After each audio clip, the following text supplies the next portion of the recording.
Mis amables hermanos, ¿cómo están ustedes? Es un privilegio el estar siempre delante de ustedes, ya sea presencial, ya sea virtual, para compartir la poderosa palabra de Dios. Ahora, frente a la nueva ordenanza del gobierno en cuanto a la pandemia que estamos viviendo, pues no podemos hacer nuestros cultos presenciales, al menos el domingo.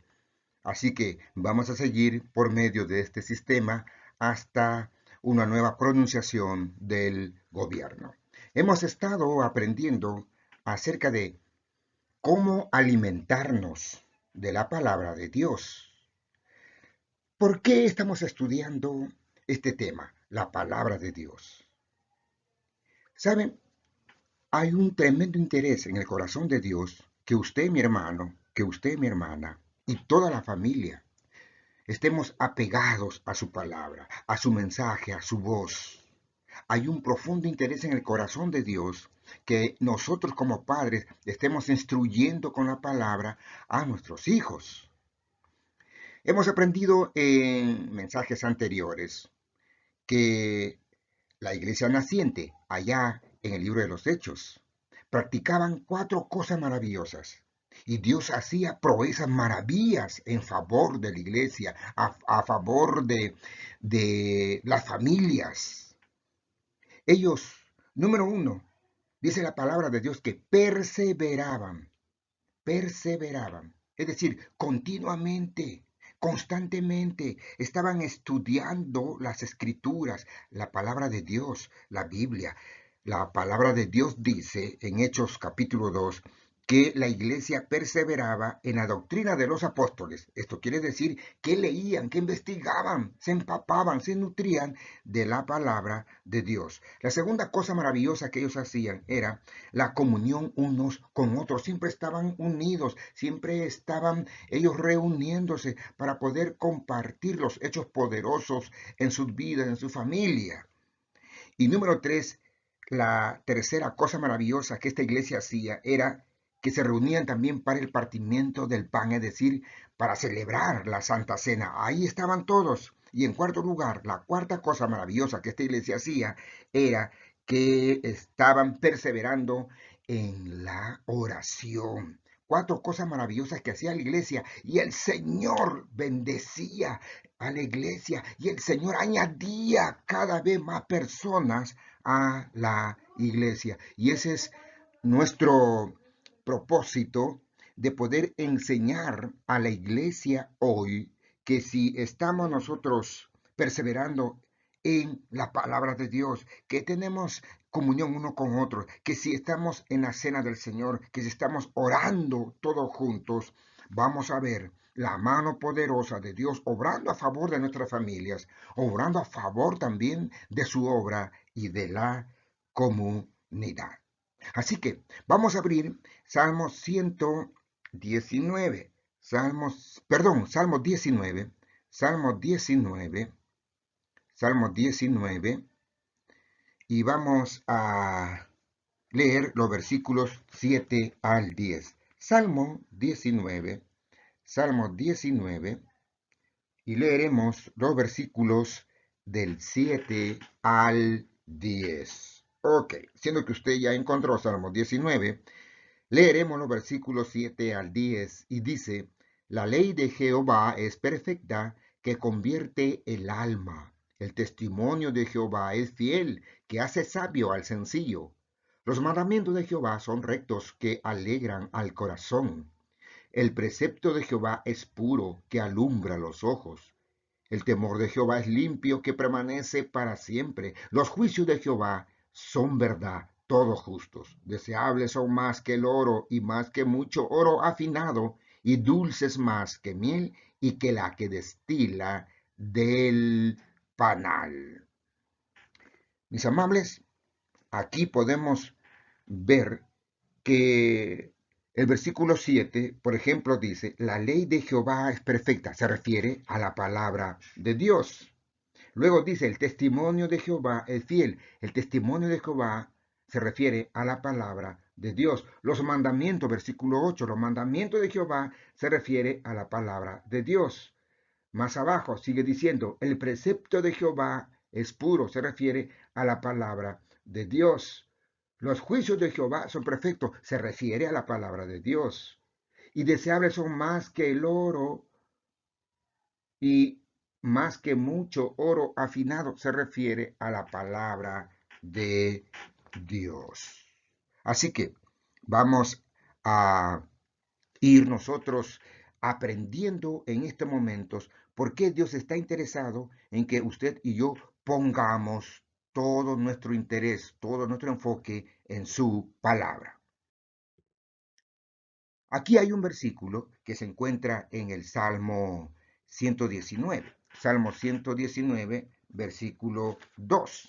Salmo 119, versículo 2. Dice, felices los que atienden a sus mandatos y lo buscan de todo corazón. ¿Saben? Hay completa felicidad para aquellos que atienden a la voz, atienden al mensaje de la palabra de Dios. Hay completa felicidad cuando usted y yo buscamos de todo corazón a Dios en su palabra para escuchar su voz, su aliento, para escuchar el mensaje que Él tiene cada día para nosotros. Vamos, vamos a orar. Dios de los cielos, te damos gracias por este día que tú has preparado para nosotros. Gracias Dios porque tu misericordia, porque tu amor, porque Padre, la ternura, la constancia de tus provisiones y de tus protecciones siempre están con nosotros. Gracias por tu compañía. Gracias Padre por tu poder que siempre están con nosotros, a favor de nosotros.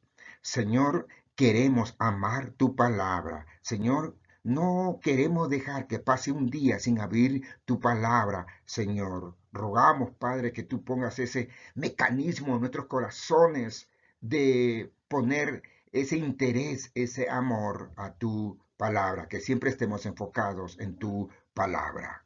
Guíanos en este estudio. Lo pedimos en el nombre de Cristo Jesús. Amén. Aquí vemos una pregunta. ¿Por qué Dios está interesado en que pongamos nuestra atención a su palabra? ¿Por qué Dios está interesado en que nos enfoquemos en su palabra? Vamos a ver aquí las razones por las cuales Dios quiere que usted y yo estemos interesados en su palabra. Número uno, ¿por qué Dios quiere que usted y yo estemos interesados en su palabra? Es porque su palabra es inspirada. Busque por favor 2 Timoteo capítulo 3 versículo 16. Busque por favor 2 Timoteo capítulo 3 versículo 16.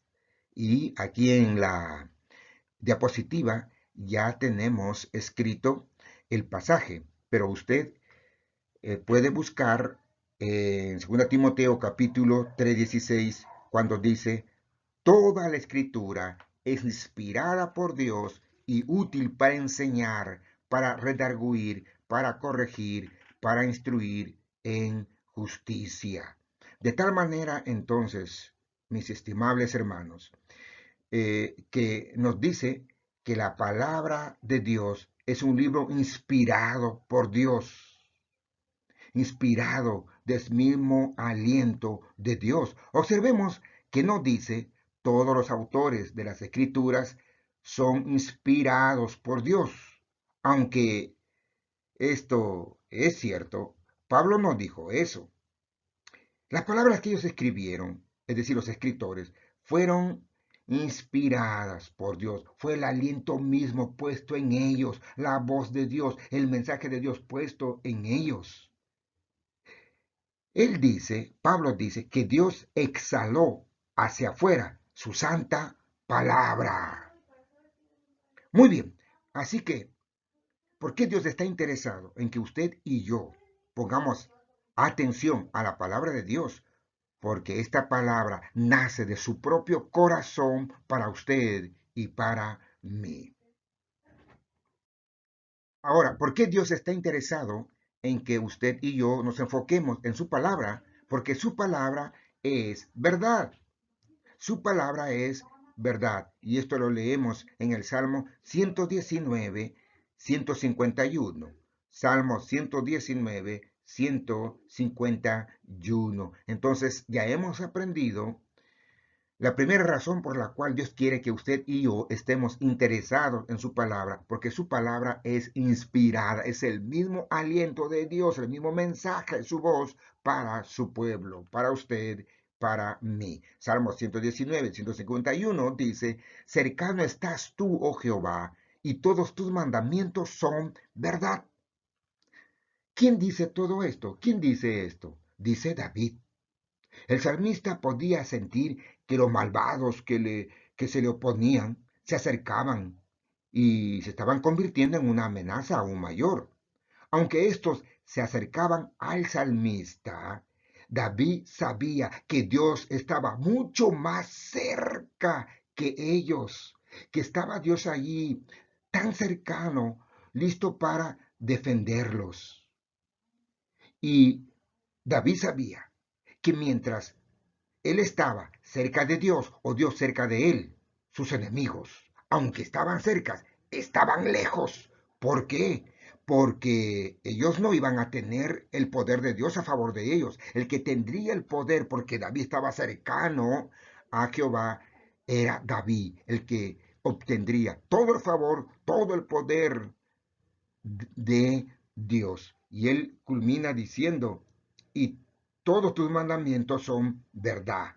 Debido a que Dios se acercó al salmista, él pudo ver claramente que todos los mandamientos de Dios son verdad. Él entendió que la palabra de Dios era en verdad inspirada e infalible. ¿Por qué Dios está interesado? ¿Por qué nuestro Padre está interesado que nosotros nos enfoquemos en su palabra? Porque su palabra nos hace libres. Juan capítulo 8 versículos 31 al 32. Estamos viendo hasta ahora entonces que las razones por las cuales Dios nos dice que nos enfoquemos en su palabra es porque su palabra es inspirada, número uno. Número dos, porque es verdad. Y número tres, porque nos hace libres. Juan 8, 31, 32 nos dice lo siguiente. Entonces Jesús, entonces dijo Jesús a los judíos que habían creído en él, si vosotros permaneciereis, es decir, si estáis firmes, constantes, si vosotros permaneciereis en mi palabra, seréis verdaderamente mis discípulos y conoceréis la verdad y la verdad os hará libres. El Señor Jesús a los que acababan de creer en él, les dijo, permanezcan en mi palabra. Es decir, estén firmes en mi palabra. Y esto describe lo que significa permanecer en su palabra. Darle la bienvenida. Tenerla siempre en casa, viviendo con ella de manera tan continua que se vuelve parte de nuestra vida como creyentes. La palabra de Dios, mis amados hermanos, es una influencia divina en nuestras vidas. Es un estímulo en cada nuevo avance de nuestra vida. Por lo tanto, esa palabra nos hace libres. Ok, muy bien. ¿Por qué Dios está interesado en que nosotros pongamos atención a su palabra? Porque su palabra produce fe. Su palabra produce fe. Romanos 10, 17. Vamos a buscar Romanos 10, 17. Bien, Dios está interesado que usted y yo pongamos toda nuestra atención, todo nuestro enfoque en su palabra, porque su palabra es inspirada, su palabra es verdad, su palabra nos hace libre y su palabra produce fe. Así que la fe es por el oír y el oír por la palabra de Dios. Romanos 10, 17. La fe salvadora viene por medio del oír, por la palabra de Dios. ¿Sabe? Aquí hay algo interesante. A pesar de que Israel oyó la palabra de Dios, a pesar que el Señor Jesucristo vino desde el cielo para buscar a los suyos, ellos no lo escucharon. Ellos no ejercitaron la fe salvadora en Cristo. Fíjese usted, mi hermano, mi hermana. La salvación está disponible para todos los que confían en la persona y la obra de Jesús. Pero, ¿por qué Israel parece estar desechado de la presencia de Dios? Porque muchos de entre ellos no habían creído el anuncio salvador del Señor Jesús. No habían confiado en la palabra de Dios por medio de Isaías y otros mensajeros del Evangelio. Por lo tanto, ellos no son salvos.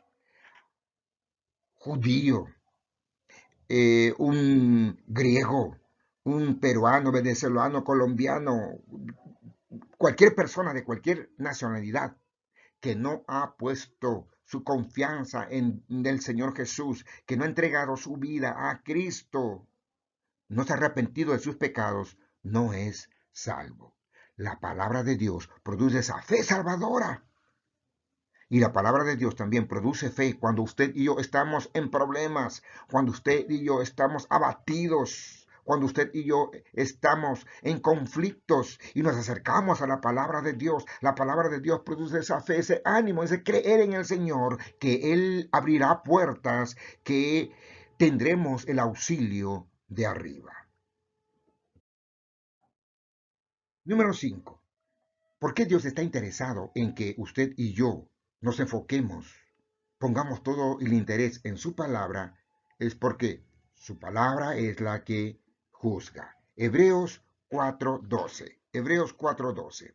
¿Por qué Dios está totalmente evocado a que usted y yo estemos interesados en su palabra? Porque su palabra es inspirada, su palabra es verdad, su palabra nos hace libre, su palabra produce fe y porque su palabra es la que juzga. Hebreos 4:12 dice, porque la palabra de Dios es viva y eficaz y más cortante que toda espada de dos filos y penetra hasta partir el alma y el espíritu, las coyunturas y los tuétanos y discierne los pensamientos y las intenciones del corazón. La palabra de Dios ha diagnosticado nuestra enfermedad con la precisión de un cirujano. Ha visto nuestros corazones y ha discernido que estamos demasiado propensos a seguir en el fracaso de los hijos de Israel. No creyendo, no creyendo al mensaje, a la voz, a la predicación de la palabra de Dios. Y déjeme decirle, mi estimado hermano y amigo, que conforme nos sometemos a la palabra de Dios y lo hacemos mucho más allá del conocimiento intelectual y lo hacemos por el ministerio de la palabra, entonces Dios se encuentra con nosotros en su palabra y el Espíritu Santo obra poderosamente a través de la palabra de Dios. ¿Saben? Por favor, quiero que busque Juan 1:1, Juan 1:1, para que podamos nosotros darnos cuenta que Jesús es la palabra hecha carne. Juan 1:1. Juan, el Evangelio de San Juan, capítulo 1, versículo 1, dice, en el principio era el verbo, y el verbo era con Dios, y el verbo era Dios. Repito, en el principio, Juan, estamos viendo Juan 1:1. En el principio era el verbo, y el verbo era con Dios, y el verbo era Dios. En esa parte cuando dice, en el principio era el verbo, se está refiriendo a logos o palabra. La palabra verbo significa logos o palabra. Y el verbo, o sea, el logos divino, se hizo carne y habitó entre nosotros. Es decir, el Hijo de Dios, la segunda persona de la Trinidad, que es el verbo, vino a habitar entre nosotros. El verbo se refiere al Hijo de Dios hecho carne entre nosotros. Juan usa el término del verbo para describir a Cristo. Este era en el principio con Dios. Todas las cosas por Él fueron hechas y sin Él nada de lo que ha sido hecho fue hecho. Ahora vayamos al versículo 14 del mismo capítulo 1 de Juan. Vayamos al versículo 14 y dice, y aquel verbo fue hecho carne y habitó entre nosotros y vimos su gloria, gloria como del unigénito del Padre, lleno de gracia y de verdad. Y aquel verbo fue hecho carne. ¿Sabe? Aquí hay unos datos. Los griegos en general tenían un concepto muy bajo de Dios. Para cuando Juan escribió lo siguiente, aquel verbo fue hecho carne, los filósofos griegos veían a este logos divino, como el poder que da sentido al mundo, haciendo al mundo ordenado en vez de caótico. El logos divino era el poder que ponía al mundo en perfecto orden y lo mantenía perfecto. Ellos se referían a ese Dios no conocido que era el logos divino. Ellos veían a logos como la razón principal que controla todas las cosas. Para las personas en la antigüedad, los dioses como Zeus y Hermes eran simplemente superhombres. No eran iguales al orden y a la razón del logos divino. Juan les dijo a los pensadores griegos, el logos que ustedes saben que creó y ordenó el universo fue hecho carne. Ahora, ¿qué pensaban los judíos? Los judíos tenían en general un concepto muy alto de Dios. Para ellos, cuando Juan escribió, y aquel verbo fue hecho carne y habitó entre nosotros, a los judíos en la antigüedad se les dificultaba aceptar que el gran Dios revelado en el Antiguo Testamento pudiera tomar forma humana. Juan les dijo a los pensadores judíos, la palabra de Dios fue hecha carne. Conclusión, mis amados. Conclusión. ¿Por qué Dios está interesado en que pongamos nuestra atención a su palabra? Porque su palabra es inspirada. Su palabra es verdad. Su palabra nos hace libre. Su palabra produce fe y su palabra es la que juzga. Mis amables hermanos, les doy gracias por su atención a este tiempo de predicación de la bendita, de la poderosa palabra de Dios. Vamos a orar para terminar este tiempo precioso en oración. Vamos a inclinar nuestros rostros. Padre querido, Señor, gracias te damos, porque tu palabra, Señor, es la que nos ha hecho libres, libres de la condenación eterna. Tu palabra es la que produjo fe salvadora en nosotros. Al escuchar tu palabra, nosotros nos dimos cuenta, Señor, que éramos pecadores delante de ti, que necesitábamos un Salvador. Vimos nuestra necesidad espiritual, nuestra condición espiritual al escuchar tu palabra, al oír tu palabra. Y nos dimos cuenta que estábamos rumbo a la condenación. Pero gracias por el oír tu palabra, por escuchar el mensaje de paz y salvación. Nos moviste, Señor, a tomar una decisión, a recibir a Jesús tu Hijo como nuestro Señor, como nuestro Salvador. Y hoy somos nuevas criaturas. Y hoy tenemos al Espíritu Santo tuyo en nosotros. Dios querido, gracias porque tú nos dices que esta palabra bendita, esta Biblia, las Sagradas Escrituras, no es cualquier libro, no es cualquier libro, es tu palabra, es tu aliento, es tu voz que hoy está para nosotros. Oh Dios, Señor, te damos gracias. Te damos gracias, Dios precioso, por lo que es tu palabra. Tu palabra es la que nos alienta cuando estamos desanimados. Tu palabra es la que a ti, Señor, nos muestra que eres el Dios dador de toda bendición, que eres el Dios que se preocupa por nosotros. Eres el Dios que nos sostienes. Eres el Dios que nos levantas. Y gracias, Dios precioso. Señor, no permitas que ninguno de nosotros dejemos de abrir tu palabra. Que ninguno de nosotros nos alejemos de ti. Que ninguno de nosotros tomemos decisiones de huir de ti, Señor, como lo hizo Jonás. Y porque cuando él decidió huir, alejarse de ti, abandonar tus caminos, la pasó mal, Señor. Y no queremos nosotros tormentas, y no queremos dificultades, no queremos, Señor, tempestades en nuestras vidas. Queremos estás, que tú estés cerca a nosotros. Queremos decir como David, cercano estás tú a mi vida, Señor. Y gracias Dios, gracias por este precioso momento. Gracias Padre Celestial por guiar nuestra vida. Sigue bendiciéndonos y guiando nuestras vidas. Oramos en el nombre precioso de Cristo Jesús. Amén y amén.